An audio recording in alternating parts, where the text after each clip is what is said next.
والصلاة والسلام على سيد المرسلين وعلى آله وصحبه أجمعين. قال الله تبارك وتعالى في كلام العزيز والقرآن الحكيم: أعوذ بالله من الشيطان الرجيم. بسم الله الرحمن الرحيم. كافها يا عين صاد ذكر رحمة ربك عبده زكريا إذ نادى ربه نداء خفيا قال رب إني وهن العظم مني واشتعل الرأس شيبا ولم أكن بدعائك رب شقيا.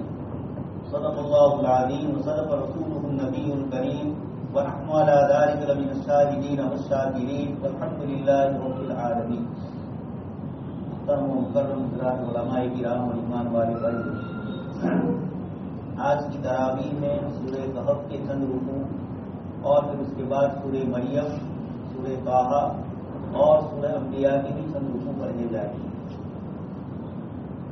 اللہ تبارک و تعالیٰ نے ان سورتوں میں ہمارے لیے جو عبرت اور نصیحت فرمائی ہے، اس میں سورہ کہف کے متعلق مستقل آپ سن چکے ہیں.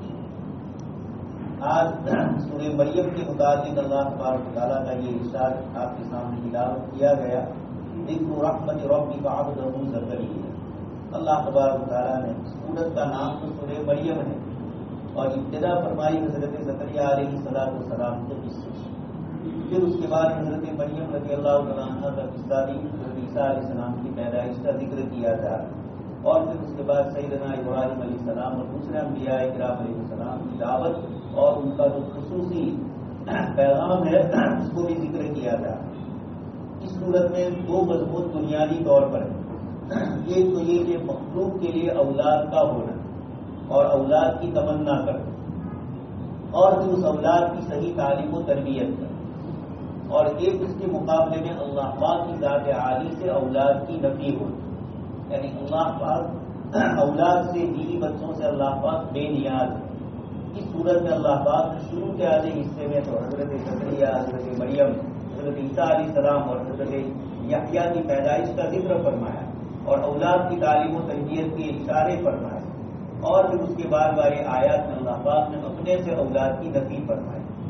حضرت زکریا علیہ السلام دعا مانگ رہے ہیں، اس سے یہ بھی پتا چلا کہ اولاد کے لیے دعا مانگی جائے. حضرت ابراہیم علیہ السلام نے بھی مانگی، حضرت زکریا علیہ السلام نے، اور اولاد کے لیے جو دعا مانگی اس میں دعا کے اندر سب سے بڑا پہلو جو ہے وہ اللہ کے دین کی دعوت، اولاد کی صحیح تعلیم و تربیت، وہ اولاد ان کے لیے آنکھوں کی ٹھنڈک بنے. اس لیے عباد الرحمن، رحمان کے بندوں کی جو صفات ذکر فرمائی اس کے اندر یہ بھی فرمایا: والذین یقولون ربنا هب لنا من ازواجنا وذریاتنا قرۃ اعین، کہ آپ ہماری اولاد میں ہمیں آنکھوں کی ٹھنڈک نصیب فرمائے، ہماری بیوی میں ہمیں آنکھوں کی ٹھنڈک نصیب فرمائے. تو اس جگہ پر حضرت زکریا علیہ السلام کے قصے کو اللہ پاک ذکر فرماتے ہیں کہ بڑی عمر ہو چکی تھی، اولاد نہیں تھی، اور ادھر حضرت مریم رضی اللہ تعالیٰ عنہ کو دیکھا کہ محراب کے اندر، عبادت گاہ کے اندر عبادت فرما رہی ہے، اور بے موسم کا پھل ان کے پاس دیکھا. ہنالک دعا زکریا، اس موقع پر حضرت زکریا علیہ السلام نے بھی اپنے اللہ سے اپنے اولاد کے لیے دعا فرمائی. دوست اور بزرگوں، اس سے پہلے عرض کر چکا ہوں، انبیاء کرام علیہ السلام اپنے ہر کام میں اللہ پاک کی وحی کے محتاج ہیں، اپنی طرف سے وہ کچھ نہیں کرتے. جب اللہ پاک نے چاہا اس وقت دعا فرمائی، جب اللہ پاک نے چاہا اس وقت انہوں نے کوئی قدم اٹھایا. حضرت موسیٰ علیہ السلام کی سارے واقعات جو سورہ طٰہٰ میں آ رہے ہیں، اللہ پاک کی طرف سے اجازتیں ملتی ہیں، حکم ہوتا ہے، اور سیدنا موسیٰ علیہ السلام یہ عمل فرماتے ہیں.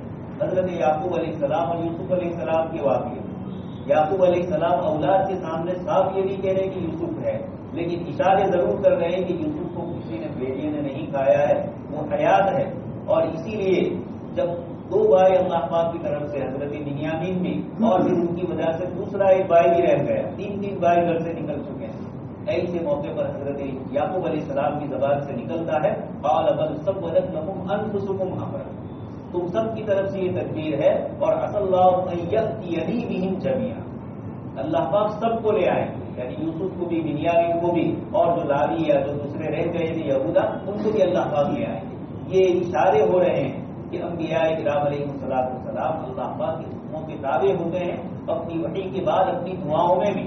اس لیے کوئی یہ نہ سمجھے کہ نعوذ باللہ جب تک حضرت مریم کو بے موسم کا پھل نہیں ملا، حضرت زکریا علیہ السلام کو اللہ پاک کی قدرت اور طاقت کے اوپر یقین نہیں۔ یہ مواقع ہوتے ہیں اور یہ اللہ پاک کی طرف سے دل میں بات ڈالی جاتی ہے، تو اس موقع پر حضرت زکریا علیہ السلام کو اجازت ہوئی، ہنالک دعا زکریا، حضرت زکریا نے دعا فرمائی۔ یہاں فرمایا جا رہا ہے ان کی دعا کیسی تھی؟ اذ نادى ربه نداء خفيا، چپکے آہستہ آہستہ ربکم تضرعا وخفیا، اللہ پاک سے مانگنا ہوتا ہے، دعائیں پڑھی نہیں جاتی ہے، دعائیں مانگی جاتی ہے۔ اللہ پاک سے بندہ مانگے، چاہے اپنی زبان میں مانگے، اپنی زبان میں نہیں آتی ہے، لیکن پڑھنا صرف رٹنا اور پڑھنا نہ ہو، یہ دعائیں اس لیے ہوتی ہیں کہ اس کا مطلب سمجھ کر اللہ پاک سے مانگا جائے۔ اس لیے حضرت زکریا علیہ السلام نے اس دعا کو ذکر فرمایا۔ دعا میں ذکر رحمت ربک عبدہ زکریا، آپ کے پروردگار کی رحمت کا ذکر حضرت زکریا علیہ السلام پر جو فرمائی، اس بڑھاپے کے اندر اللہ پاک نے اولاد سے نوازا۔ آگے فرمایا کہ میری لمبی عمر گزر چکی ہے، بس تعالی الرقص شیبا، میرے بال سفید ہو چکے ہیں، لیکن ولم اکن بدعائک رب شقیا، اے میرے پروردگار آپ سے دعا مانگنے سے میں محروم نہیں، مایوس نہیں، شقی اور بدبخت نہیں۔ یہ حدیث شریف میں بھی ذکر فرمایا گیا کہ جب آدمی دعا مانگے اللہ پاک سے تو قبولیت کے قوی یقین کے ساتھ مانگے کہ اللہ پاک ضرور میری دعا قبول کرے، وہاں قبولیت میں کوئی رکاوٹ نہیں ہوتی۔ حضرت زکریا علیہ السلام بڑھاپے کی عمر کے اندر اللہ پاک سے مانگ رہے ہیں اور بدعائک رب شقیا پر، کہ میں محروم قسمت نہیں ہوں، میں ضرور آپ کی ذات سے وابستہ رکھتا ہوں امید۔ اور کیوں کیا گیا؟ دعا مانگنے کا مقصد صرف یہ نہیں تھا کہ اولاد ہو اور میری نسل بڑھے، بلکہ فرمایا یرثنی ویرث من آل یعقوب، انبیاء کرام علیہ السلام کا جو سلسلہ میرے خاندان میں چلا آ رہا، میں اب اپنے قریبی رشتے داروں میں سے کسی کو ایسا نہیں دیکھ رہا ہوں جو اس نعمت کو سنبھالے، اس لیے میں آپ سے مانگ رہا ہوں کہ آپ مجھے ایسی اولاد عطا فرمائیے جو نبوت میں میری وارث ہو۔ دوستو اور بزرگوں، یہ قرآن کریم کے اشارات انبیاء کرام علیہ السلام کی دعائیں اور اللہ پاک کی طرف سے اس میں جو جملے ذکر فرمائے گئے، یہ سارے کے سارے اپنی اولاد کے سلسلے میں دعائیں مانگنا، یعنی پیدا ہونے سے پہلے اولاد کے لیے دعا مانگی جائے اور اس دعا کے اندر دینی پہلو غالب ہو، دنیاوی تو آ ہی جائے، لیکن اصل چیز ہے اوپر ربی والدتی۔ حضرت عیسیٰ علیہ السلام بھی فرماتے ہیں والدین کا فرما بردار، حضرت یحییٰ علیہ السلام نے بھی یہی فرمایا، ان کے متعلق بھی اللہ پاک نے فرمایا اوپر ربی والدتی، اپنے والدین کے فرما بردار، ولم یکن جبارا عصیا، سخت مزاج بھی نہیں اور عصیا نافرمانی کرنے والے بھی نہیں۔ اولاد کو بچپن سے ان کی تعلیم و تربیت اس طرح کی جائے اور اس میں سب سے پہلی چیز ہے اولاد کے لیے دعا مانگنا۔ یہ اولاد کے لیے والدین کی دعا اللہ پاک کے یہاں قبول ہوتی ہے۔ دنیا تو مانگتے ہیں اللہ پاک کو ڈاکٹر بنائیں، انجینئر بنائیں، فلاں بنائیں، یہ یقیناً اس کی نفی نہیں ہے، یہ بھی مانگا جائے، ربنا آتنا فی الدنیا حسنہ وفی الآخرۃ حسنہ، دنیا کی اچھائیاں بھی اور آخرت کی اچھائیاں بھی، لیکن ہمیں صرف سوچ کا فرق بتلا دیا کہ آخرت والی مانگو گے تو دنیا اس کے ذمہ میں آ جائے گی۔ اولاد جب نیک اور صالح ہوگی تو چاہے وہ دنیا اس کے پاس کم ہوگی لیکن ماں باپ کا فرما بردار ہوگا، ان کی آنکھوں کی ٹھنڈک بننے والا جو دعائیں مانگی گئی مومنین کے لیے، عباد الرحمان کے لیے، وہ دعا اس کے اثر کرے گی۔ آگے اللہ پاک نے ان کا نام بھی حضرت یحییٰ کا نام بھی اللہ پاک نے رکھا اور پھر اس کے بعد حضرت زکریا علیہ السلام سے جب یہ کہا گیا انہوں نے فرمایا انا یکون لی غلام وکانت امراتی عاقرا، یہ پروردگار مجھے اولاد کیسے ہوگی؟ میری بیوی تو ایک بڑی عمر کو بالغ ہو چکی ہے، وقد بلغت من الکبر عتیہ، اور میں بھی انتہائی بڑھا ہو چکا ہوں۔ اللہ پاک نے فرمایا قال ربک هو علی هین، آپ فرما دیجئے کہ آپ کے پروردگار کے لیے بہت آسان ہے، وقد خلقتک من قبل ولم تک شیئا، میں نے تمہیں پیدا کیا تم بھی کچھ نہیں تھے، هل اتى علی الانسان حین من الدهر لم یکن شیئا مذکورا، اللہ پاک نے ایک دوسری جگہ فرمایا انسان پر ایسا زمانہ نہیں گزرا کہ وہ قابل تذکرہ نہیں تھا، یعنی کوئی چیز نہیں تھی، اس کا وجود ہی نہیں تھا، اللہ پاک نے اس کو وجود دیا۔ تو جو خدا بغیر وجود کے وجود دے سکتا ہے وہ خدا انسان سے اولاد کو بھی پیدا کروا سکتا ہے، یعنی اس کی بیوی کو اب بچے ہو سکتے ہیں۔ اللہ پاک نے اشارہ فرمایا اور اس سے لطیف اشارہ حضرت مریم کا قصہ آگے آ رہا ہے، لیکن صورت میں پہلے حضرت زکریا علیہ السلام کی قصے کو ذکر کیا، بعد میں حضرت مریم علیہ السلام کے قصے کو ذکر کیا۔ حضرات مفسرین فرماتے ہیں کہ جب حضرت مریم سے بغیر شوہر کے حضرت عیسیٰ علیہ السلام کی پیدائش اس وقت لوگ تعجب کریں اور اشکال کریں اللہ کی قدرت پر، تو اللہ پاک نے پہلے اپنی قدرت کا ایک اور نمونہ بتلایا، وہ یہ بتلایا، اور اس کو قرآن کریم کی مختلف آیات میں اللہ پاک نے ذکر فرمایا، لیکن وہ موت اور مرنے کے بعد کی زندگی کے لیے کہ خشک زمین ہوتی ہے بارش سے پہلے پہلے، اور اللہ تبارک تعالیٰ اسی خشک زمین کے اندر بارش برساتے ہیں اور سبزہ اور سبزی اور اللہ پاک کی طرف سے باغ بغیچے سب آباد ہو جاتے ہیں۔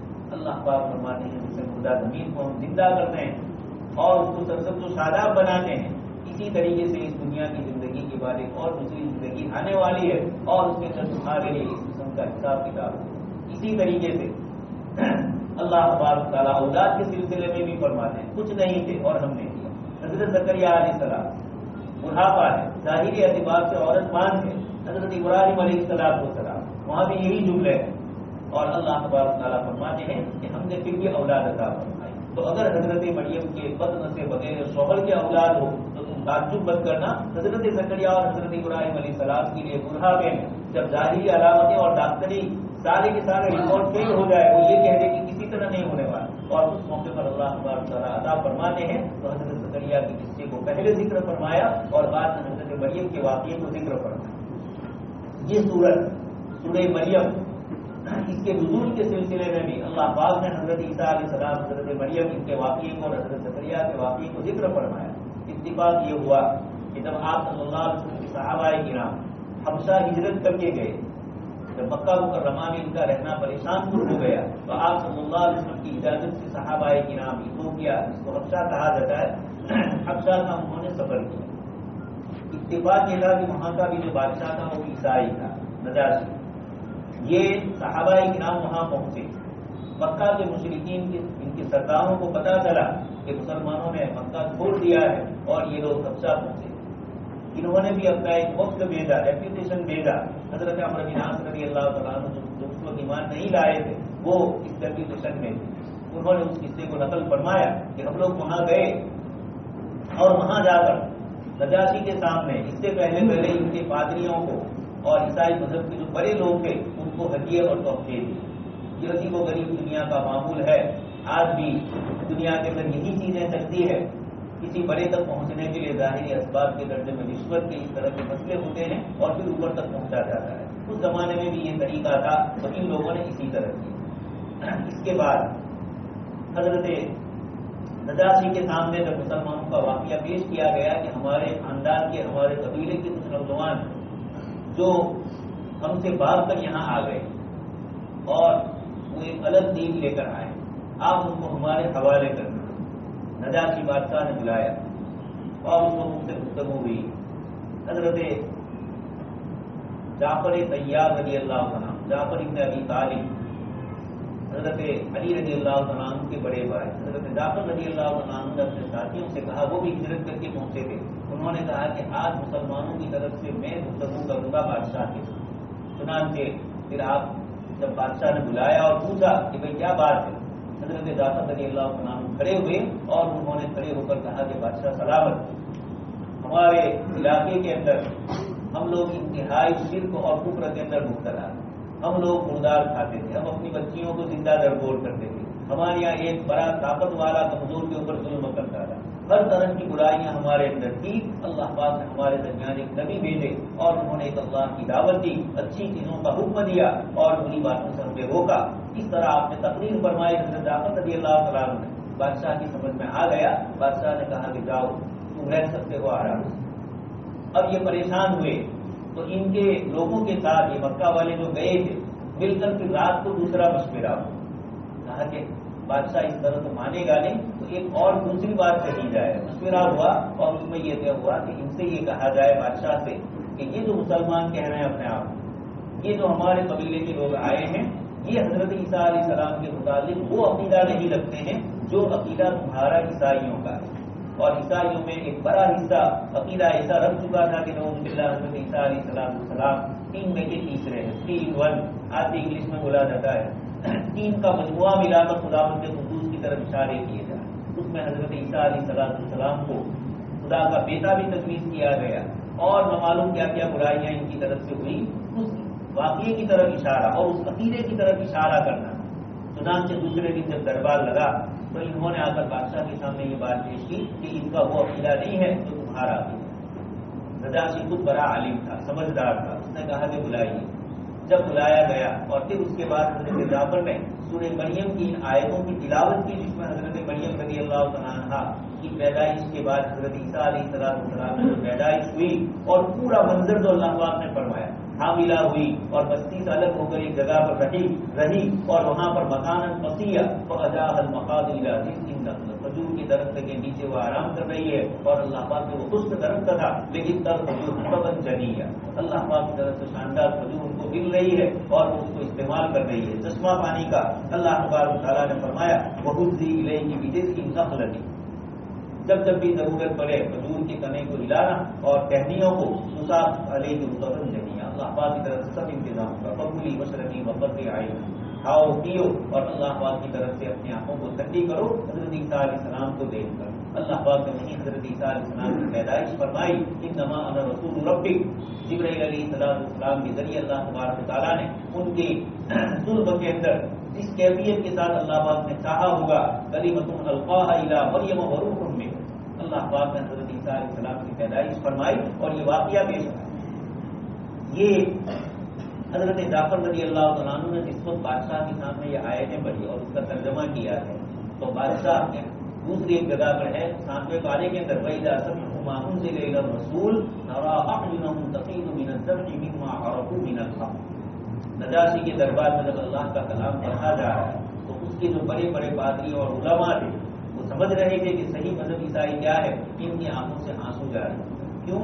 اللہ پاک فرماتے تھے کہ وہ حق کو پہچان چکے کہ حضرت عیسیٰ علیہ السلام کے متعلق یہ جو صحیح بات کہی جا رہی یہی صحیح ہے۔ نجاشی نے جب اس کو سنا تو اس کے بعد انہوں نے کہا کہ تمہارے اور ہمارے درمیان حضرت عیسیٰ علیہ السلام کے متعلق تنکا نیچے سے اٹھایا اور یہ فرمایا کہ اتنا بھی فرق نہیں ہے، یعنی جو تمہارا عقیدہ ہے مسلمانوں کا حضرت عیسیٰ علیہ السلام کے متعلق وہی ہمارا صحیح عقیدہ ہے، دوسرا عقیدہ جو ہمارے اندر ہے وہ بعد میں آیا ہوا ہے، سیدنا عیسیٰ علیہ السلام کے مطابق جو عقیدہ قرآن میں ہے وہی صحیح عیسائی مذہب میں بھی عقیدہ ہے۔ اور پھر اس کے بعد ان کو وہاں رہنے کی اجازت ملی اور پھر اللہ تبارک تعالیٰ نے وہاں بھی اسلام پھیلایا۔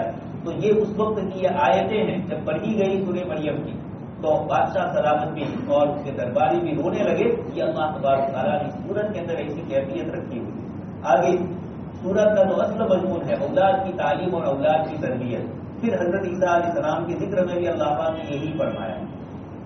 عیسیٰ علیہ السلام کے متعلق پوچھا گیا کہ یہ کیسے آئے، تم نے تو کہیں شادی کی نہیں ہے، تمہارے کوئی شوہر نہیں ہے اور یہ بچہ کیسے آئے؟ اللہ پاک کی طرف سے پہلے سے اجازت دی اشارت کی گئی کہ حضرت مریم کو فرمایا گیا تھا کہ تم نے روزہ رکھنا ہے۔ بنی اسرائیل میں خاموش رہنے کا بھی روزہ تھا، اس امت میں نہیں، وہاں خاموش رہنے کا روزہ تھا۔ حضرت زکریا علیہ السلام کو بھی یہی حکم ہوا، حضرت مریم کو بھی یہ حکم ہوا۔ پھر اس کے بعد انہوں نے کہا کہ ایک بچہ جو بھی پیدا ہوا ہے وہ ہم اس سے کیسے گفتگو کر سکتے ہیں، لیکن اللہ پاک نے حضرت مریم نے اشارہ کیا اور حضرت عیسیٰ علیہ السلام بولنا شروع فرما دیا آپ نے، انی عبد اللہ، میں اللہ کا بندہ۔ عجیب ہے، اور کوئی جملہ نہیں فرمایا، اپنی والدہ کی صفائی نہیں کی کہ میری والدہ سے میری پیدائش بغیر باپ کے ہو رہی ہے، یہ اللہ پاک کا حکم ہے، یہ نہیں فرمانے انی عبد اللہ۔ یہ اشارہ کر دیا عیسائیوں کو کہ تم نے حضرت عیسیٰ علیہ السلام کو خدا کا بیٹا قرار دیا ہے، اس صورت میں چونکہ اللہ کے بیٹے کی بھی نفی ہے، اس لیے وقالوا اتخذ الرحمن ولدا لقد جئتم شیئا ادا۔ اللہ پاک فرماتے ہیں کہ بہت برا جملہ ہے تمہارا، حضرت عیسیٰ علیہ السلام کو خدا کا بیٹا کہنا یا اور کسی کو فرشتوں کو خدا کی بیٹیاں کہنا، اللہ پاک انتہائی ناراض ہوتے ہیں۔ تو پہلے حصے میں انسان کے لیے اولاد کا ہونا یہ اللہ پاک کی طرف سے نعمت کو ذکر کیا، اور اللہ پاک کے لیے اولاد کا نہ ہونا یہی اس کی ذات کا کمال ہے۔ یہ دونوں فرق بتلانے کے لیے اللہ پاک نے سورت کے آدھے حصے میں اس کو ذکر کیا۔ اسی میں پھر آگے حضرت عیسیٰ علیہ السلام نے فرمایا وَبَرًّا بِوَالِدَتِي وَجَعَلَنِي مُبَارَكًا أَيْنَمَا كُنتُ۔ حضرت عیسیٰ علیہ السلام کی بغیر باپ کے پیدائش پر یہودیوں نے جو اسی خاندان کے تھے انہوں نے حضرت مریم کے اوپر نعوذ باللہ الگ الگ جملے کرے اور حضرت عیسیٰ علیہ السلام کو بھی الگ جملے کرے۔ اللہ پاک نے جواب دیا وَجَعَلَنِي مُبَارَكًا أَيْنَمَا كُنتُ، جہاں بھی میں رہوں گا برکت والا رہوں گا، میری وجہ سے اللہ پاک برکتیں عنایت فرمائیں گے.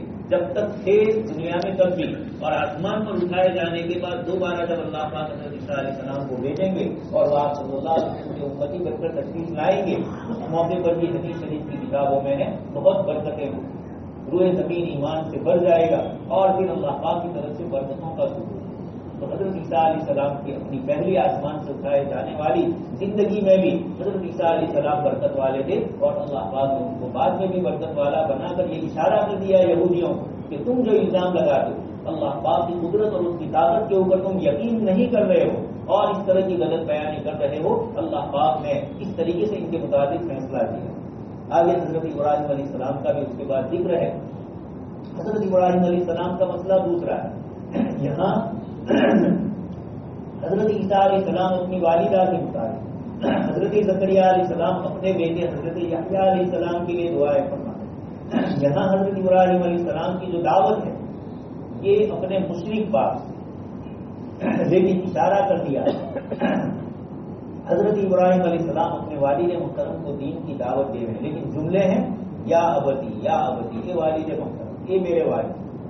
معلوم یہ ہوا کہ ماں باپ اگر کفر پر بھی ہو تب بھی اولاد کو ان کے ساتھ اچھے انداز میں پیش آنا. اور اسی کے ضمن ماں باپ مسلمان ہے لیکن بیچارے ان پڑھ ہے، جاہل ہے، اور بیٹا عالم ہے یا پڑھا لکھا ہے. اس سے یہ بھی اشارہ کر دیا کہ تب بھی تیری زبان کے اندر اس طرح کی گفتگو نہ ہو کہ جس سے ماں باپ کی احانت اور ماں باپ کو حقیر سمجھنا معلوم. حضرت ابراہیم علیہ السلام اللہ پاک کے نبی ہے اور اس کے باوجود اپنے والد سے جب گفتگو کر رہے ہیں تو کفر اور شرک کی صرف خود شکل ہی نہیں، جو صرف کچھ بنانے والے ہی نہیں، اس کی عبادت بھی کرنے والے. ایسے اس کے باوجود اللہ پاک فرماتے ہیں حضرت ابراہیم علیہ السلام نے اپنے والد سے فرمایا سأستغفر لک ربی. جب والد نے کہہ دیا کہ مجھے تمہاری نہیں سننی ہے تو حضرت ابراہیم علیہ السلام نے فرمایا میں بار بار اپنے اللہ سے تمہارے لیے استغفار کروں. لیکن جب حضرت ابراہیم علیہ السلام کو یقین ہو گیا کہ والد محترم اب ایمان میں داخل ہونے والے نہیں، اللہ پاک نے دوسری جگہ پر فرمایا وما كان استغفار ابراہیم لأبیہ الا عن موعدۃ وعدها ایہ. حضرت ابراہیم علیہ السلام اپنے والد کے لیے جو استغفار کرتے تھے یہ اس لیے کرتے تھے کہ انہوں نے ہجرت کرتے وقت اپنے والد سے کہا تھا سأستغفر لک ربی، لیکن جب فلما تبین له انه عدو للہ تبرأ منہ، جب ابراہیم علیہ السلام کو یقین ہو گیا کہ ایمان لانے والے نہیں ہیں تو اب آپ نے دعا کرنا چھوڑ دیا. یہ چونکہ مسلمانوں میں کچھ حضرات صحابہ کرام میں کچھ ایسے بھی ایمان لائے اور اپنے ان رشتے داروں کے متعلق استغفار کی باتیں کرتے تھے جو ایمان نہیں لائے، اور دلیل میں پیش کرتے تھے کہ حضرت ابراہیم علیہ السلام بھی تو اپنے والد کے لیے استغفار کرتے تھے. اللہ پاک نے اس کا جواب دیا. وہ تو جواب ہے لیکن وہاں جو فرمایا کہ ابراہیم علیہ السلام نے اپنے والد سے وعدہ کیا تھا وہ اس آیت میں اللہ پاک نے ذکر فرمایا سأستغفر لک ربی انہ کان بی حفیہ، میرا پروردگار میرے بڑا نرم اور بڑا مشفق. اس صورت میں اللہ پاک نے اپنی صفت رحمت کو بھی کثرت سے ذکر کی، گویا اشارہ کیا کہ انسانوں کے لیے اولاد کا بیوی کا ہونا یہ اللہ کی رحمت ہے، اور اللہ پاک کی ذات عالی کے لیے اولاد اور بیوی بچوں کا نہ ہونا یہی اللہ پاک کی طرف سے مخلوق کے لیے رحمت ہے. اللہ پاک کی ذات لم یلد ولم یولد. یہاں حضرت ابراہیم علیہ السلام کے متعلق اللہ پاک نے ایک عظیم جملہ فرمایا فلما اعتزلهم وما يعبدون من دون الله وَهَبْنَا لَهُ إِسْحَاقَ وَيَعْقُوبَ وَكُلًّا جَعَلْنَا نَبِيًّا.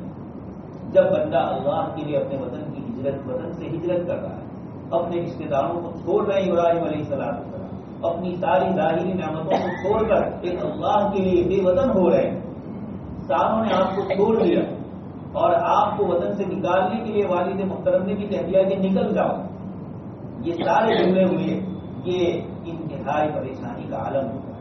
اس موقع پر اللہ پاک نے فرمایا جب حضرت ابراہیم علیہ السلام نے ان لوگوں کو چھوڑا اور ان کے معبودوں کو بھی چھوڑ دیا، ہمارے لیے اتنی بڑی قربانی دی تو وَهَبْنَا لَهُ إِسْحَاقَ وَيَعْقُوبَ، ہم نے ان کو بیٹا بھی عطا فرمایا اور وَيَعْقُوبَ نام بھی. دوسری جگہ فرمایا کہ پوتا بھی عنایت فرمایا، اور وَكُلًّا جَعَلْنَا نَبِيًّا، ہر ایک کو ہم نے نبی بنایا. وَوَهَبْنَا لَهُ مِن رَحْمَتِنَا، ان پر ہمارا خصوصی رحمت کا اظہار ہوا. وجعلنا لهم لسان صدق علیہ، اور حضرت ابراہیم علیہ السلام کو ایک سچی زبان اور ان کا ایک لمبا اللہ پاک کی طرف سے ان کا تذکرہ باقی رہے، اس طریقے سے انتظام فرمایا۔ لوگوں نے آپ کا تذکرہ نہ ہو اس کے لیے بے وطن کر دیا، نکال دیا وطن سے، اللہ پاک نے آپ کا اتنا احترام فرمایا۔ ان ابراہیم کان امۃ، ایک ابراہیم ہے لیکن اللہ پاک نے ان کو امام ایک دوسری جگہ فرمایا، لوگوں کا امام بنا۔ ومن ذریتہ، حضرت ابراہیم علیہ السلام کی اولاد میں پھر اللہ پاک نے نبوت کا سلسلہ مکمل جاری فرمایا، اور آپ صلی اللہ علیہ وسلم تک سارے انبیاء جو آئے حضرت ابراہیم علیہ السلام کی اولاد، چاہے بنی اسماعیل میں ہو چاہے بنی اسرائیل میں، اللہ پاک نے یہ گویا بتلایا جا رہا ہے کہ جب بندہ اللہ کے دین کے لیے قربانی دیتا ہے، تقویٰ اور توحید کے لیے بندہ قربانی دیتا ہے، اللہ پاک اپنے بندے کی اس محنت کو ضائع نہیں کرتا۔ حضرت ابراہیم علیہ السلام کو انہوں نے بے وطن کیا اور ایسا سمجھا کہ گویا غریب الوطنی اور اجنبیت میں رہیں گے۔ اللہ پاک نے فرمایا کہ نہیں ابراہیم، ہمارے یہاں ان اللہ لا یضیع اجر المحسنین، اللہ پاک اپنے نیکوکار بندوں کے اجر کو ضائع نہیں فرماتے۔ ہم تمہارے اس اجر کو سمجھ رہے ہیں، تمہارے یہ عراق سے لے کر اتنی ملک شام تک کا ایک ہجرت کا سفر در بدر کا اور یہ پریشانی اور تکلیف اٹھانا یہ ضائع نہیں ہوگا، ہماری طرف سے یہ انتظام ہوگا کہ آپ تو نبی ہوں گے ہی، آپ کے بیٹے بھی نبی اور آپ کے پوتے بھی نبی۔ دوست اور بزرگوں، اس میں ایک لطیف اشارہ اللہ پاک نے یہ بھی فرمایا کہ اولاد کی تربیت میں صرف اپنی اولاد کی فکر نہ ہو لڑکی لڑکیوں کی، بلکہ پوتے اور نواسوں کی بھی فکر کی ہے۔ یہ اشارہ اس آیت میں اللہ پاک نے فرمایا کہ حضرت ابراہیم علیہ السلام کے لیے بیٹے اور پوتے ان کا انتظام کیا اور گویا ان کی بھی تربیت ہوگی۔ اس کا نتیجہ کیا نکلے گا؟ یہ پہلی نسل جو باپ ہے، دادا ہے، یہ نسل میں مومن ہے، ان کے بعد ان کے بیٹے کی انہوں نے فکر کی اور پوتوں کی بھی فکر کی۔ تین نسلیں جب ایمان پر رہے گی تو یقینی بات ہے کہ یہ سلسلہ چلتا رہے گا اور خاندان کے اندر ایمان اور تقویٰ اور پرہیزگاری والی باتیں رہیں گی۔ ورنہ آدمی خود کتنا دیندار، اپنی اولاد کی صحیح تربیت نہیں کی ہے تو خود گھر میں اس کو عبادت ادا کرنے کے لیے پریشانی ہوگی، اس کو گھر میں دین کی دعوت دینے کے لیے پریشانی ہوگی، اس لیے کہ ماحول نہیں بنایا۔ اور اگر ہوا بھی تو ایک نسل کی فکر کی اپنے بیٹوں کی، پوتوں کی نہیں، تو آنے والی نسل پھر ختم ہو جائے گی، یعنی دین پر باقی نہیں رہے گی۔ اللہ پاک نے انعام کے طور پر جہاں ابراہیم علیہ السلام کو یہ چیز دی، اسی سے یہ نکلتا ہے کہ اپنی اولاد کی فکر نہیں کرنی ہے، اپنے پوتوں اور اپنے نواسوں کی بھی، پوتیوں اور نواسیوں کی بھی فکر کرنی ہے کہ ان کا بھی دین صحیح رہے، تاکہ آنے والی نسل تسلسل کے ساتھ دین کے اوپر بات ہو۔ آگے حضرت اسماعیل علیہ السلام کا بھی ذکر فرمایا، اس میں بھی یہ فرمایا وَكَانَ يَأْمُرُ أَهْلَهُ بِالصَّلَاةِ وَالزَّكَاةِ، یہ اپنے گھر والوں کو نماز اور زکات کا حکم دیتے تھے۔ یہ آیت ہمیں بتلاتی ہے اپنے اولاد اور اپنی بیوی کی، نماز نہیں پڑھی ہے، سوئے ہوئے ہیں تو اٹھایا جائے، ان کی فکر کی جائے۔ لیکن چونکہ ہمارے یہاں تربیت بڑے ہونے کے بعد شروع ہوئی، جبکہ جو تربیت کے ماہرین ہیں علماء کرام اور آج کل کی جو سائیکولوجیکل طور پر بھی اولاد کی تربیت کے ماہرین ہیں، ان کا کہنا ہے کہ بچہ جب پیدا ہو اسی وقت سے اس کے ساتھ اس طرح کا معاملہ کیا جائے کہ وہ ہماری ان چیزوں کو کیچ کر لیتا ہے۔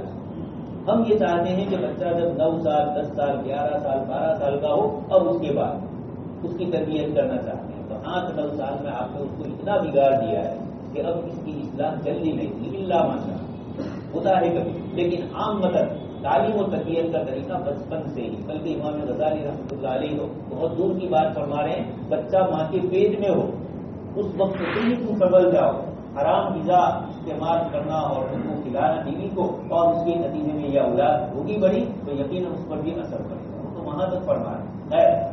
بات یہ ہے کہ اللہ تبارک و تعالیٰ نے حضرت اسماعیل علیہ السلام کی اس قصے میں ذکر کیا، اپنے فضیلت ذکر کی، اسماعیل علیہ السلام کی تعریف فرمائی، وذکر فی الکتاب اسماعیل، قیامت تک قرآن کریم باقی رہے گا، اور حضرت اسماعیل علیہ السلام کا تذکرہ اللہ پاک فرماتے ہیں کہ اس میں آپ کیجیے، اپنے حبیب صلی اللہ علیہ وسلم کو حکم دے رہے ہیں اور قرآن کا جز اس کو بنا رہے ہیں۔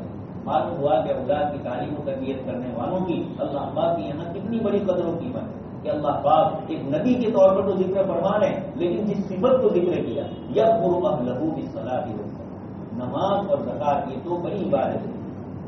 دنیا میں انسانوں کے اندر جو بیماریاں ہیں وہ 2 ہی بیماری سب سے بڑی ہے، حب جاہ اور حب مال، عہدہ اور کرسی کی ایک محبت۔ دیکھ رہے ہیں دنیا میں کیا ہو رہا ہے، ہندوستان میں کیا ہو رہا ہے، اور دوسرا ہے حب مال کی محبت۔ اللہ تبارک و تعالیٰ نے یہ جو عبادتیں رکھی ہیں، نماز اور زکات. نماز کے ذریعے بندہ اللہ کے سامنے اپنے ناک کو رگڑ رہا ہے، جبکہ یہی ناک دنیا کے سامنے کتے نہیں اس کی فکر ہوتی ہے کہ میرا ناک کٹ جائے گا، میری عزت کا سوال ہے. تو یہ جو نماز کے اندر اللہ تبارک و تعالیٰ اس پہ جاہ جو ہوتی ہے انسان کے اندر، عہدہ بڑا ہونا، نماز کے اندر بندہ کھڑا ہے، رکوع میں جا رہا ہے، سجدے میں جا رہا ہے، ہر حیرت کے ذریعے بندہ اپنے کو کچھ نہیں ہوں میں اور اللہ ہی سب کچھ، اللہ اکبر بار بار بول رہا ہے، سبحان ربی الاعلیٰ، سبحان ربی العظیم بول رہا ہے، اور اس کے ذریعے اللہ پاک کی باقی بیان کرتا ہے. دونوں اعتبار سے گویا میری تو کسی طرح کی کوئی قوت نہیں ہے، آپ ہی کی ہے اور آپ ہی سب سے بڑے ہیں. اس بات اور نبی اللہ تبارک تعالیٰ کی صفات کو پازیٹو طور پر بھی اور نیگیٹو طور پر بھی. پازیٹو یعنی آپ ایسے ہیں اور نیگیٹو یعنی آپ ایسے نہیں ہیں، فلاں عیب آپ میں نہیں ہے، یہ سبحان کے ذریعے ہم بتلاتے ہیں. تو نماز کے ذریعے اس پہ جان ختم ہوتی ہے. بندہ جب سب اپنا جھکاتا ہے، اپنے آپ کو عاجز بتلاتا ہے، اب اس کا اثر یہ ہوگا کہ نماز کے بعد جب یہ باہر نکلے تو اس کے اندر تواضع کو انکسار. نماز بڑے ہونے کو اپنا بار بار بولا ہو کہ اللہ تو ہی بڑا ہے. حدیث شریف میں دعا بتلائی، اللہم اجعلنی صغیرا فی عینی و کبیرا فی اعینی، کہ اللہ پاک آپ مجھے میری نگاہ میں تو چھوٹا کر دیجیے، میں اپنے آپ کو بڑا نہ سمجھوں، لیکن لوگ مجھے بڑا سمجھیں.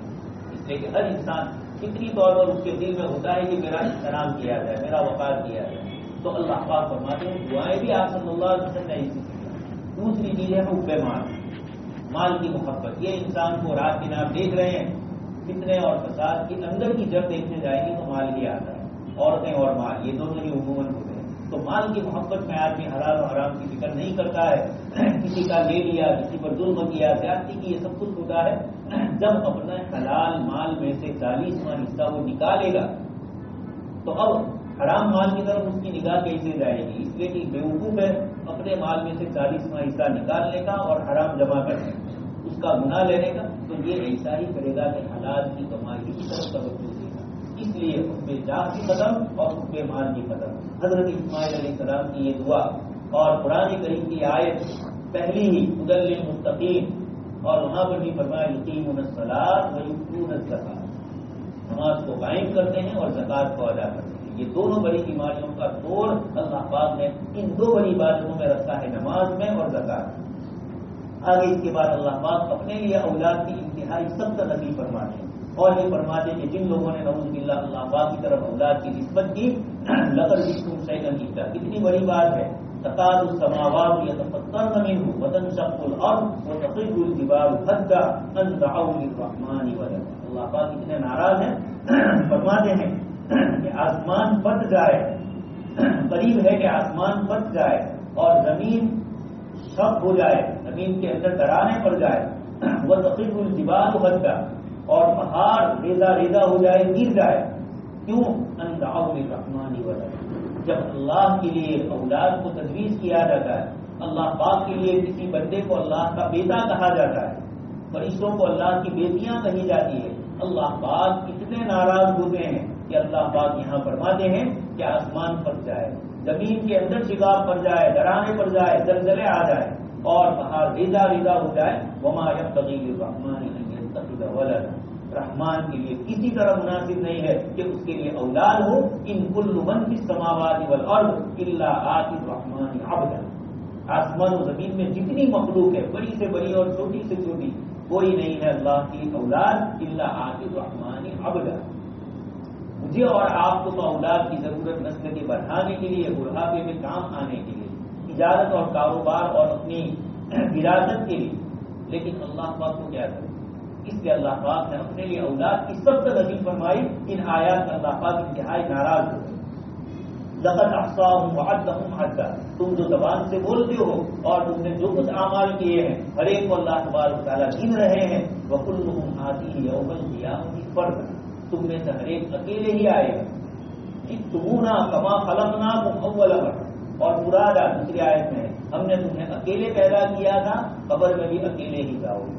اللہ پاک ان آیات میں اشارہ فرما رہے ہیں وَكَمْ أَهْلَكْنَا قَبْلَهُم مِّن قَرْنٍ، کتنی بڑی بڑی بستیوں کو ہم نے ہلاک کیا. هَلْ تُحِسُّ مِنْهُم مِّنْ أَحَدٍ أَوْ تَسْمَعُ لَهُمْ رِكْزًا، اب کہیں کوئی شور شرابہ، کوئی ہلکی سی آواز آ رہی ہے، قوم عاد یا قوم ثمود سوئی ہوئی ہے لیکن کچھ نہیں. اللہ تبارک تعالیٰ بتلاتے ہیں جن قوموں کو ہم نے ہلاک کیا آج تم وہاں سناٹا چھایا ہو. شیخ سعدی رحمۃ اللہ علیہ فرماتے ہیں ایک مرتبہ مثال کے طور پر وہ فرما رہے ہیں قصہ کہ میں جا رہا تھا راستے سے اور میرے پیر سے ایک چیز ٹکرائی.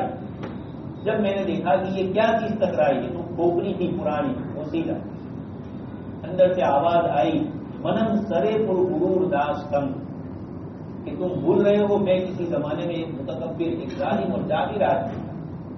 شیخ سعدی بتلانا چاہتے ہیں کہ یہ قبر میں گری پڑی ہڈی تھی. دوست اور بزرگوں یہ تو شیخ سعدی نے مثالاً فرمایا. آپ کو 4-5 دن پہلے کہہ چکا ہوں خیروں کے میوزیم کے اندر فرعون کی ناش پڑی ہوئی لمبا اس کی ہڈیاں ممی کی ہوئی. یہ بھی یہی کہہ رہا ہے منم سرے کو غرور داشت کہ میں ایک زمانے کے اندر تکبر والا سمجھ تھا. انا ربکم الاعلیٰ کا دعویٰ کر رہا تھا. اللہ پاک نے قیامت تک بتلایا کہ انا ربکم الاعلیٰ کے دعوے کرنے والے جھوٹے ہیں اور آنکھوں سے دیکھ لو ہم نے ان کا حال کیسا کیا ہے. نجیناک بنی اسرائیل اور ہم نے تجھے لوگوں کے لیے عبرت والا بنایا. اللہ پاک نے فرمایا فَالْيَوْمَ نُنَجِّيكَ بِبَدَنِكَ لِتَكُونَ لِمَنْ خَلْفَكَ آیَةً. تو اپنے بعد والوں کے لیے نشانی بن جائے کہ کوئی دوسرا ربکم الاعلیٰ کا دعویٰ نہ کرے فرعون بننے کا دعویٰ نہ کرے. اس کا حشر یہ ہوتا ہے دریائے نیل کے اندر اس کو اللہ پاک بحر قلزم میں اللہ پاک نے اس کو اس طریقے سے غرق کیا اور پھر اس کو نکالا گیا اور اللہ پاک نے مدت کے بعد پھر اس کو نکالا. یہ ان آیات کے ذریعے اللہ پاک فرماتے ہیں حل تحس منہم من احد کہیں سے کوئی آہد آ رہی ہے او تسمع لهم رجزا یا ہلکی سی کوئی شور شرابہ ہے کوئی چیز نہیں ہے سارے پرغرور سوئے ہوئے ہیں کہیں کوئی آواز نہیں. آگے اس کے بعد والی سورت سورہ طٰہٰ بڑی اللہ پاک کی یہاں محفوظ سورت ہے. ایک روایت میں آپ صلی اللہ علیہ وسلم نے فرمایا کہ فرشتے کہتے ہیں کہ اس امت کے لیے خوشخبری ہو اس امت کے منہ طوبیٰ لألسنۃ ان زبانوں کے لیے خوشخبری ہے جن زبانوں سے سورہ طٰہٰ کی تلاوت کی جاتی ہے. ان منہ کے لیے خوشخبری ہے جن سے یہ تلاوت کی جاتی ہے. ان قلوب کے لیے خوشخبری ہے جن قلوب کے اندر سورہ طٰہٰ محفوظ ہے. اللہ پاک نے جن کو حافظ بنایا یا سورہ طٰہٰ کی جو تلاوت کرتے ہیں بار بار ان صورتوں میں سے ہے یہ صورت جو اللہ پاک کے انتہائی پسندیدہ ہے. حضرت عمر بن خطاب رضی اللہ عنہ کے ایمان لانے کا ذریعہ بھی یہی صورت بنی. آپ اللہ کے رسول صلی اللہ علیہ وسلم کے لیے ارادہ کر کے جا رہے تھے. راستے میں ایک صحابی ملے. انہوں نے کہا کہ کہاں جا رہے ہو پہلے اپنے گھر کی فکر کرو تمہاری بہن اور بچوں ایمان لے آئے. حضرت عمر وہاں پہنچے. حضرت خباب رضی اللہ عنہ ان کو قرآن سکھلا رہے. فوراً لپیٹ دیا اور چھپ گئے اور پھر حضرت عمر اور بہن میں آپس میں ہوا مسئلہ. حضرت عمر نے پٹائی کی بہنوئی کی بھی جو رشتے دار بھی دوسرے اعتبار سے بھی ہوتے تھے ان کی بھی پٹائی کی. بہن نے کہہ دیا کہ عمر جو کچھ کرنا ہو کرو ہم ایمان سے نہیں رکھنے والے. اور پھر اللہ تبارک تعالیٰ نے حضرت عمر رضی اللہ عنہ نے کہا اچھا لاؤ بتلاؤ مجھے وہ صحیفہ کیا ہے جس کو تم پڑھتے ہو. غسل کروایا اور پھر ان کو دیا گیا. حضرت خباب جو چھپے ہوئے تھے فوراً نکلے اور یہ کہا کہ عمر اللہ کے رسول صلی اللہ علیہ وسلم کی دعا قبول ہو گئی. اللہ کے رسول نے کل ہی دعا کی تھی کہ اللہ پاک تو مجھے عمرو بن ہشام یعنی ابو جہل یا حضرت عمر رضی اللہ عنہ کو ایمان کی توفیق دے اور ان کے ذریعے دین اسلام کی تعریف کر. اللہ نے حضرت عمر کا انتخاب فرما لیا. یہاں بھی دوست اور بزرگوں حضرات محدثین فرماتے ہیں کہ ابو جہل بڑا چودھری تھا. اللہ کے رسول نے دونوں کے لیے دعا مانگی تھی لیکن حضرت عمر کے حق میں قبول ہوئی اور ابو جہل کے حق میں قبول ہوئی اس لیے کہ غرور تھا تکبر تھا پنڈار. حضرت عمر ذاتی طور پر اس طرح نہیں تھے. یہ چونکہ ورگلائے گئے تھے سمجھایا گیا تھا کہ یہ ہمارے دین کے خلاف دوسرا دین ہے اور یہ ہے وہ ہے اس لیے جذبات میں آ کر کیا تھا. دل اندر سے مخلص تھا. اس لیے حضرت مولانا عمر رحمۃ اللہ علیہ بار بار اجتماعات میں فرماتے تھے کہ اللہ تبارک و تعالیٰ ان بندوں کو جو دوسری امتوں میں ہوتے ہیں لیکن ان کا دل صاف ہوتا ہے کہ کسی کے ورگلانے میں نہیں آتے یا ان کے دل کے اندر صحیح طلب ہے تو اللہ پاک ایسوں کو ایمان کی توفیق سے مالا مال فرماتے ہیں. یہ اللہ پاک کا عجیب و غریب نظام ہے. اللہ تبارک تعالیٰ نے حضرت عمر کے لیے ان آیتوں کو سبب بنایا.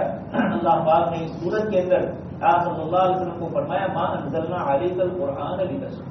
یہ قرآن آپ پر اس لیے نہیں اترا ہے کہ آپ مشقت میں پڑھو بلکہ اس قرآن کے ذریعے تو آپ کو بھی اور آپ کے ذریعے قیامت تک کی ساری انسانیت کی روحانی اللہ تبارک تعالیٰ نے نظارت کی.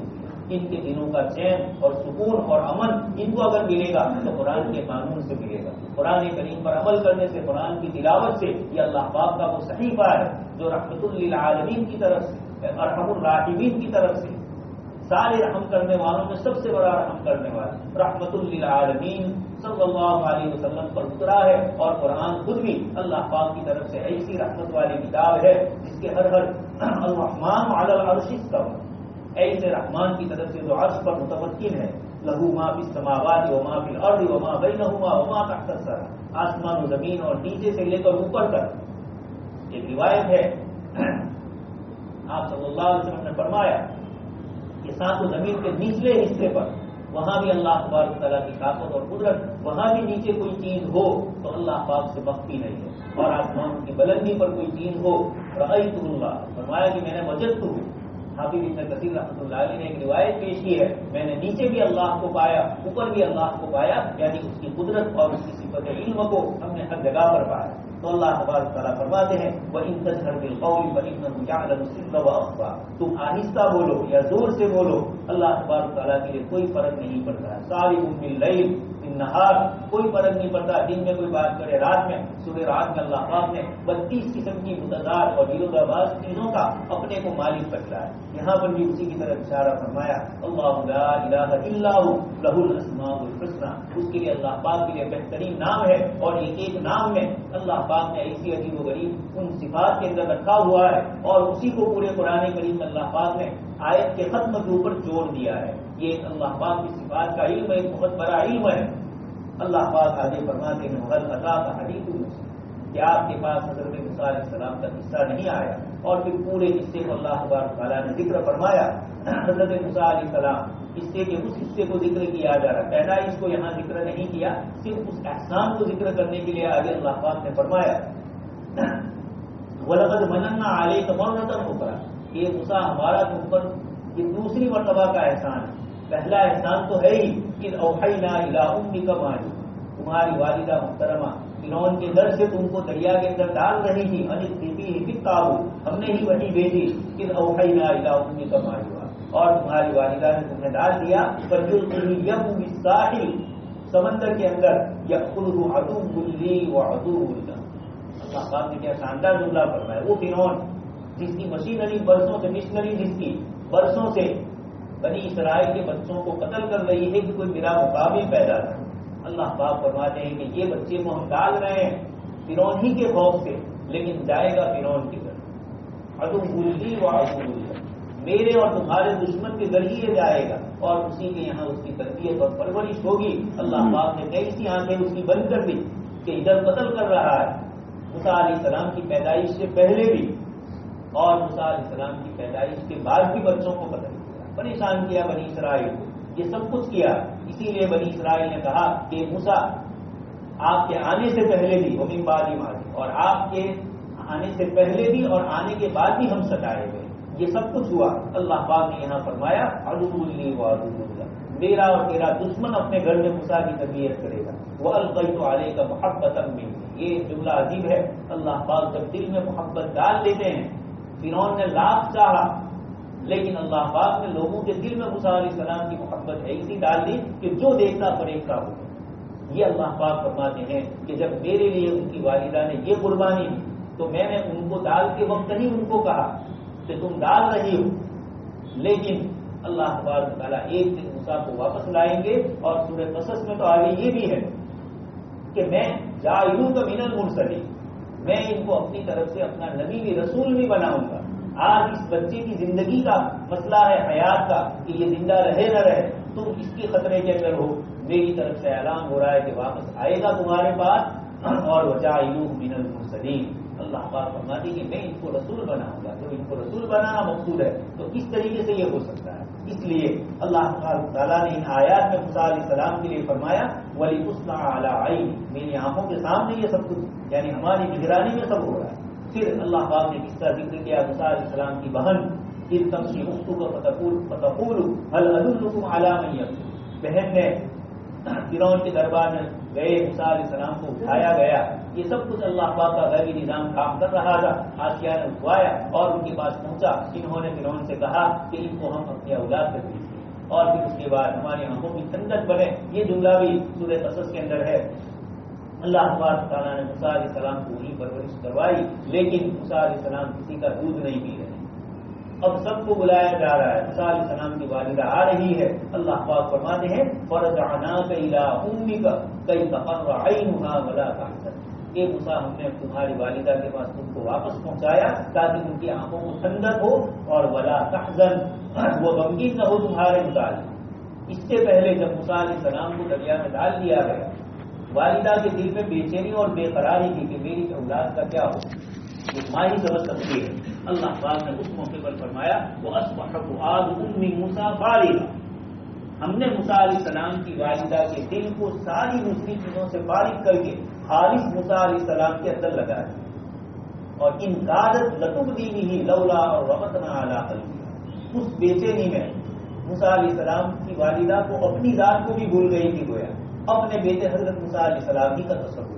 اللہ پاک فرماتے ہیں کہ ایسے موقع پر ہو سکتا ہے اپنے غم کو ہلکا کرنے کے لیے اڑوس پڑوس کی کسی عورت کو کہہ دے کہ میرے یہاں بچہ ہوا تھا اور میں نے اس کو ڈال دیا اپنے غم کا اظہار کرنے کے لیے. اللہ پاک فرماتے ہیں موسیٰ علیہ السلام کی والدہ کے دل کو ہم نے باندھ دیا لولا اور ربطنا علی قلبها. اگر ہم ان کے دل کو نہ باندھتے تو موسیٰ علیہ السلام کی والدہ کہہ دیتی کسی. بہت سے لوگ ہوتے ہیں راز کی بات بہت چھپاتے ہیں لیکن جب غم اور پریشانی آ جاتی ہے تو زبان سے نکل نہیں جاتا ہے. موسیٰ علیہ السلام کی والدہ کی یہ کیفیت ہو چکی تھی. اللہ پاک نے اس سے بھی بچایا اس لیے کہ ویسے تو اللہ پاک کی ذات اس کی محتاج نہیں تھی. اللہ پاک ہر طرح سے حفاظت کر سکتے تھے لیکن اسباب کے درجے میں یہ چیز موسیٰ علیہ السلام کی والدہ سے ہو جاتی اور ظاہر میں ان کے لیے خطرہ ہوتا. اس لیے کہ فرعون کے جاسوس تو گھومتے ہی رہتے تھے. اب پتا چلتا تو اب گناہ دوسرا ہوا کہ تم نے موسیٰ کو چھپانے کے لیے دریا میں ڈالا یہ تمہارا گناہ اور ان کو بھی نہ چھوڑتے. ظاہری اسباب کے لیے اللہ پاک نے موسیٰ علیہ السلام کی والدہ کے دل کو ایسا باندھ دیا. یہاں اللہ پاک فرماتے ہیں پھر اس کے بعد موسیٰ علیہ السلام سے ایک واقعہ پیش آیا فَنَجَّيْنَاكَ مِنَ الْغَمِّ. اور پھر وہاں مصر کو چھوڑ کر مدین آنا پڑا سعودیہ اور شام کی بارڈر کے اوپر فَلَبِثْتَ سِنِينَ فِي أَهْلِ مَدْيَنَ. اور آپ وہاں کئی سال تک رہے. وہاں بھی اللہ پاک کا غیبی انتظام. موسیٰ علیہ السلام آ رہے ہیں کوئی پرسان حال نہیں اور وہاں کنویں کے بعد دو بچیاں پانی کے لیے پیچھے ہٹ رہی ہے اور دوسرے لوگ اپنے جانوروں کے لیے پانی لینے کے لیے آگے بڑھ رہے ہیں اور دکن بڑا مضبوط یہ سب کچھ ہوا. یہ سب اسباب کے ذریعے موسیٰ علیہ السلام نے ان کو پانی کا انتظام کر دیا اور اللہ پاک سے جملہ فرمایا انی لما انزلت الیہ من خیر فقیر. اپنے لیے فقیر کا جملہ کہا کہ اللہ پاک میں نے ہجرت کی ہے تیرے دین کے لیے. میں ایک فقیر آدمی ایک محتاج آدمی تو جو میرے لیے اتارے گا میرے لیے رحمت ہوگی. اللہ پاک نے انتظام فرمایا وہی بچیاں گڑ گئی اور اللہ پاک کا یہ غیبی نظام. حضرت موسیٰ علیہ السلام کی عمر ابھی نوجوانی کی. ابھی ان کو بنی اسرائیل جیسی سرکش اور بنی اسرائیل جیسی حد درم امت کی حفاظت کرنی تھی تو موسیٰ علیہ السلام کی تربیت کا انتظام فرمایا حضرت شعیب علیہ السلام کے یہاں. اللہ پاک کی اس غیبی نظام نے وہاں پہنچا دیا. مصر میں یہ ہوا ظاہر میں اچھا نہیں ہوا. موسیٰ علیہ السلام پریشان رہے اور وجاء رجل من اقصى المدینہ وجاء رجل من اقصى المدینہ یسعی دوڑتا ہوا ہے اور موسیٰ علیہ السلام سے کہا کہ آپ کے قتل کے چرچے ہو رہے ہیں فرعون کے دربار میں پر تقریب جلدی سے بھاگیے میں تم کو تمہارے لیے نصیحت کرنے والا. یہ ایسی بے چینی کروائی اور موسیٰ علیہ السلام نکلے اور یہاں حضرت شعیب علیہ السلام کی گھر اللہ پاک کی تربیت. پرسوں آپ حضرت یوسف علیہ السلام کے قصے میں بھی سن چکے ہیں کہ اللہ پاک کا غیبی نظام ہوتا ہے. یہ سارے واقعات کے ذریعے اللہ پاک یہ مکہ مکرمہ میں آیتیں نازل ہو رہی اور آپ صلی اللہ علیہ وسلم کو تسلی دی جا رہی ہے کہ جیسے موسیٰ علیہ السلام کا انتظام ہوا حفاظت کا آپ کا بھی ہم غیب سے اسی طرح انتظام کریں گے. آپ مکہ کے مشرکین کے درمیان میں سے نکل رہے ہیں اور من بین ایدیہم سدا ومن خلفہم سدا. آپ چھوٹی سی مٹی لے رہے ہیں اور ان کے اوپر ڈال رہے ہیں اور ہم ان کو اجزا کر رہے ہیں. آپ ان کے درمیان میں سے نکل جا رہے ہیں اور پھر صبح میں ان کی آنکھ کھلتی ہے اور اس وقت آپ مکہ سے ہجرت کرتے ہیں. چند کلومیٹر کے فاصلے پر رات میں آپ ہے 100 اونٹوں کا انعام اور اس کی لالچیں دی جا رہی اور سب جگہ پھر رہے ہیں. قریب کا پتہ نہیں چلتا اور وہاں جاتے ہیں تو ابھی اللہ پاک مکری کے جالے سے اور نبو تری کے اندھے سے اللہ پاک حفاظت فرما دیتے ہیں. یہ اللہ پاک کا غیبی نظام ان آیات میں بتلاتا ہے کہ جب بندہ اللہ کے دین کے اوپر عمل کرتا ہے اللہ کے دین کے لیے چلتا ہے تو قدرت کی عجیب و غریب قسم کے نظام اللہ پاک کی طرف سے نافذ ہوتے ہیں بندے کے تصور میں نہیں ہوتا اور اللہ پاک کی مدد اس طرح آتی ہے. اللہ تبارک تعالیٰ سے دعا ہے کہ اللہ تبارک تعالیٰ ہمارے ایمان کو بھی اسی طرح مضبوط فرمائے اور اسی طرح کی یقینی کیفیات سے اللہ پاک ہمیں مالا مال فرمائے.